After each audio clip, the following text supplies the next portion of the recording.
नमस्कार दोस्तों, मैं जितेंद्र पवार स्वागत करता हूं आपका इस ऑनलाइन प्लेटफॉर्म में जहां बात करेंगे हम Rajasthan CET 12th level exam की। ठीक है, तो हम इसके अंदर जानेंगे। सबसे पहले ये जो पॉइंट लिखे हुए सब जानेंगे हम कि आवेदन शुल्क, आयु, योग्यता, परीक्षा तिथि और चयन प्रक्रिया किस प्रकार से होने वाली है। तो सबसे पहले जय श्री कृष्ण सबको, राधे राधे, जय श्री राम। तो इसकी बात करूं मैं अगर सीईटी लेवल की, तो सबसे पहले मैं बात करूंगा कि इसके आवेदन कब से लेकर कब तक होंगे। तो सबसे पहले अगर मैं आवेदन की बात करूं तो आवेदन जो है 2 सितंबर से शुरू होने वाले हैं। कब से? 2 सितंबर से शुरू होने वाले हैं। और कहां तक चलेंगे? ये चलेंगे 1 अक्टूबर तक। 2 सितंबर से लेकर 1 अक्टूबर तक इसके आवेदन होने वाले हैं। तो आप जब भी इसका मतलब कि फॉर्म भरना स्टार्ट हो जाए, 2 तारीख से फॉर्म भरना स्टार्ट हो जाएंगे। 2 तारीख से आप लेके 1 तारीख तक फॉर्म भर सकते हैं इसके। ठीक है, तो आपके पास 30 दिन होंगे। उसके बाद मैं बात करूं कि शुल्क, आवेदन शुल्क, तो इसके अंदर आवेदन शुल्क कितना होगा, कितने रुपए लगेंगे इस फॉर्म भरने के। तो जो सामान्य वर्ग है, कौन सा सामान्य वर्ग, इस सामान्य वर्ग के लिए आवेदन शुल्क जो है 600 रुपए रखा गया है। कितना रुपए? 600 रुपए रखे गए हैं। और उसके अलावा जो अन्य वर्ग है, बाकी जो बच जाते हैं अन्य, उनके लिए जो है वो 400 रुपए रखा गया है। कितने रुपए? 400 रुपए। बाकी जो आपके अगर वन टाइम रजिस्ट्रेशन हो रखा है तो आप उस हिसाब से देख सकते हो कितने होंगे उसके अंदर। शुल्क नहीं होगा आपका मेरे हिसाब से तो। ठीक है, आवेदन शुल्क नहीं लगेगा आपका अगर ओटीआर हो रखा है, वन टाइम रजिस्ट्रेशन। लेकिन वो जो एक चीज आपको पता लगी होगी क्या, कि उसके अंदर आपको अपडेट करना है। ठीक है, वो अपडेट करवा लेना ओटीआर के अंदर। उसके बाद में बात करूं कि शुल्क तो लगेगा, तो इसके जो आवेदन है वो महिला और पुरुष दोनों कर सकते हैं, महिला और पुरुष दोनों कर सकते हैं। उसके बाद है आयु, आयु कब से लेकर कब तक होगी, इसके अंदर आयु गणना कहां से कहां तक लेकर होगी।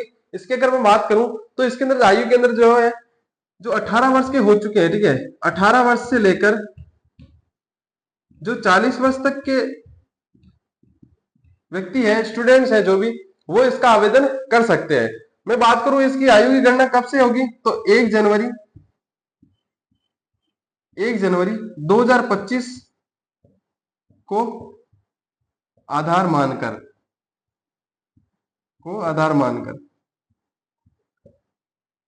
18 से लेकर 40 तक भर सकते हैं, आवेदन कर सकते हैं।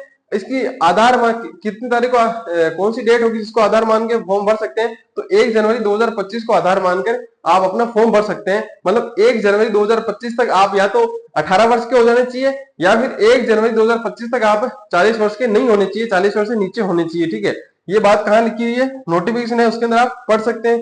उसके बाद आइए योग्यता, तो 12th लेवल है, तो इसके अंदर आपके पास 12वीं उत्तीर्ण होनी चाहिए आपके पास। ठीक है, 12वीं पास होनी चाहिए आप, और मान्य बोर्ड से ही आपको उत्तीर्ण के मान्यता प्राप्त होनी चाहिए। ठीक है, मान्य बोर्ड, आप सरकारी बोर्ड कोई भी ले सकते हो। उसके बाद आ जाए कि परीक्षा तिथि, मैं बात करूं इसकी परीक्षा की, तो परीक्षा कब होंगे, एग्जाम कब होंगे, तो एग्जाम जो है इसके वो होंगे 23 अक्टूबर से लेके 23 अक्टूबर से 26 अक्टूबर तक, 23 से लेके 26 अक्टूबर तक। अब इसमें एक बात मेंशन की गई है नीचे, जब ये परीक्षा तिथि लिखी गई है नोटिफिकेशन के अंदर, तो उसके अंदर एक चीज मेंशन की गई है, यदि ये जो एग्जाम है, यदि जो एग्जाम है वो एक से अधिक चरणों में होता है, एक से अधिक चरणों में, यदि ये जो एग्जाम है वो एक से अधिक चरणों में होता है, 2 या 3 चरणों में होता है, मान लो 2 चरणों में होता है, तो इसके अंदर क्या होगा, वो होगा नॉर्मलाइजेशन। ठीक है, नॉर्मलाइजेशन, नॉर्मलाइजेशन होगा इसके अंदर। ठीक है, यह बात कहां लिखी हुई है, नोटिफिकेशन के अंदर लिखी हुई है, आप जाके देख सकते हैं। ठीक है, उसके बाद में बात करूं कि चयन प्रक्रिया की, इसके अंदर चयन कैसा होगा, अगर आपने एग्जाम दे दिया, फॉर्म भर दिया, एग्जाम दे दिया, ठीक है, उसके बाद इसमें चयन कैसे होगा, तो चयन की अगर मैं बात करूं तो सबसे पहले बात करूंगा सामान्य वर्ग की। सामान्य वर्ग, सामान्य वर्ग, ओबीसी, ईडब्ल्यूएस, ये जो वर्ग हैं इनको लाने होंगे 40% अंक। कितने अंक? 40% अंक। अगर मैं निकालूं 40% अंक, अगर मैं निकालूं, कितने अंक का पेपर होता है, 300 अंकों का पेपर होता है, 150 प्रश्न होते हैं, प्रत्येक अंक जो है, प्रत्येक जो प्रश्न है वो 2 अंकों का होता है। ठीक है, अगर मैं निकालूं 40% तो कितने आते हैं, 120। यानी आपको 120 प्लस नंबर लाने होंगे, 120 होंगे या तो, या 120 से ज्यादा होंगे तो भी चलेंगे, ठीक है। 120 से कम नहीं होनी चाहिए। उसके मैं बात करूं कि जो बाकी बच्चे हुए हैं जैसे कि SC है, ST है, बाकी जो वर्ग है उनके लिए होंगे 35%, 35% जो कितने होते हैं 300 के 105, 105 प्लस नंबर आपको लाने होंगे यदि आप इसको उत्तीर्ण करना चाहते हो। इसमें अगर आपका चयन होना है, ठीक है, तो आपको कितने नंबर लाने होंगे? अगर आप सामान्य वर्ग से हो, जनरल से हो, या फिर OBC या EWS से हो तो 40% अंक लाने होंगे, या फिर अब SC और ST से, ठीक है, ये हो तो आपको 35% अंक लाने पड़ेंगे, यानी 105 नंबर आपको लाने पड़ेंगे। अब इसके अंदर एक जो ये आवेदन है, ठीक है, ये शुल्क है, बाकी जो है बाकी एक जगह पे अलग से लागू होते हैं, कौन है वो है आउट ऑफ राजस्थान। अगर कोई अभ्यर्थी, यदि यदि कोई स्टूडेंट है वो आउट ऑफ राजस्थान से इस वीडियो को देख रहा है तो वो कमेंट कर देना कहां से देख रहा है सबसे पहले तो। और उसके लिए खास जानकारी है कि अगर वो राजस्थान सीटी का एग्जाम का फॉर्म भर रहा है तो अगर वो SC है या ST का बंदा है या फिर OBC है, EWS का है या जनरल का है, किसी में भी आता है, किसी भी वर्ग में आता है, उसको माना सामान्य वर्ग में ही जाएगा, ठीक है, सामान्य वर्ग में ही माना जाएगा उसको। अगर राजस्थान से बाहर का बंदा देख रहा है इस वीडियो को या एग्जाम को देगा बाहर का बंदा तो ठीक है। उसके बाद बात आती है कि जो सामान्य वर्ग तो मान लिया जाएगा, इसका मतलब उसको शुल्क जो है 600 रुपए देना पड़ेगा उसको। और जो यहाँ पे जो चयन प्रक्रिया होगी उसके अंदर भी उसको 40% अंक लाने होंगे।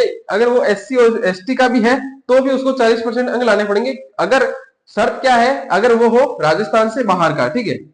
उसके बाद कोई चीज रह गई, अगर देखो सिलेबस आपको जानना है इसका तो आप कमेंट कर देना सिलेबस के बारे में, तो मैं इसके बारे में एक और वीडियो बना दूंगा बाद में।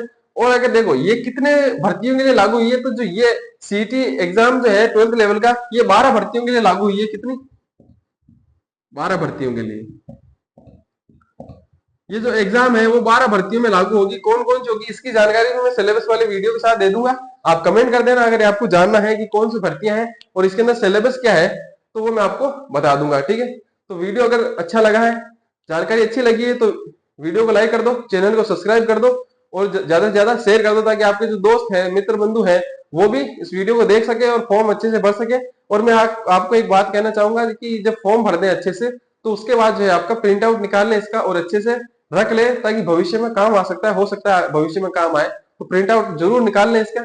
Thank you. फॉर्म अच्छी सी तारीख देख के, मुहूर्त देख के भर देना, ठीक है।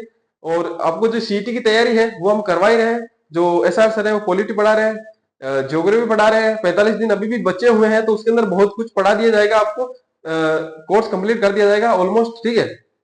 मैं पढ़ा रहा हूँ हिस्ट्री, और जो अपनी रीजनिंग है वो कंप्लीट हो चुकी है। हिंदी की क्लासें भी आपको प्लेलिस्ट में जाके आप देख सकते हैं, कि जहाँ पे आपको हिंदी की क्लासें मिल जाएगी। तो 5 से 6 सब्जेक्ट जो है कवर हो चुके हैं। बाकी जो मैथ और साइंस रह जाती है एक आधी। और जैसे कि इंडियन, इसके अंदर हाँ सिलेबस में आपको एक बात पता चलेगी, इसके अंदर इंडियन हिस्ट्री नहीं मेंशन नहीं की गई है नोटिफिकेशन के अंदर। तो हो सकता है इंडियन हिस्ट्री नहीं हो इसके अंदर, ठीक है। पिछली बार ठीक है नहीं थी, ये भी जानकारी दे देंगे आपको सिलेबस वाली वीडियो के अंदर। अगर आपको सिलेबस जानना है तो कमेंट करिए, ठीक है। वीडियो को लाइक, वापस से बता देता हूँ, वीडियो को लाइक और चैनल को सब्सक्राइब कर दीजिए। आज के लिए बस इतना ही। तब तक के लिए take care, bye, thank you. मिलते हैं अगले ऐसे ही वीडियो के अंदर, जिसके अंदर आपको लेके आऊंगा मैं एक नई भर्ती, ठीक है, नया नोटिफिकेशन। Thank you.